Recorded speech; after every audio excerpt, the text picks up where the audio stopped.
కత్తుల్లో తాండ్రపాబారాయుడు కత్తి, ధర్మారాయుడు కత్తి, వెంకటరావు గారి కత్తి, గోపాలకృష్ణరావు గారు ఇంపార్టెంట్ కత్తి.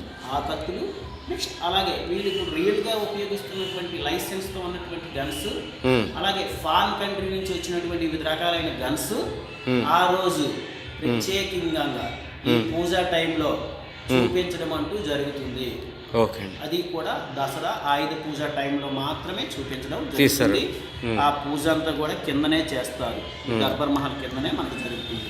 అంటే అప్పుడు ఇవన్నీ కిందకి తీసుకెళ్తారు, కొన్ని ఇంపార్టెంట్ కొన్ని కింద తీసుకెళ్తారు. ఆ పూజ చేసిన వాటిలన్నింటికి కూడా రెడ్ రిబ్బన్ కట్టడం అంటూ జరుగుతుంది పూజ టైం.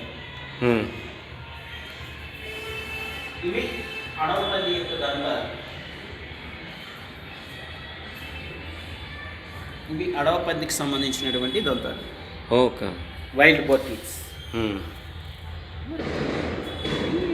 ఇది పోలో బూట్లు, వాళ్ళు వేసుకునే ఆడేటప్పుడు షూస్ చేసుకున్నారు. ఇదంతా ఫ్యూల్ లేదా అప్పట్లో వచ్చే వాడుతుండే. ఇది చిన్నప్పటి నుంచి కూడా హంటింగ్ అనేది హాబీ.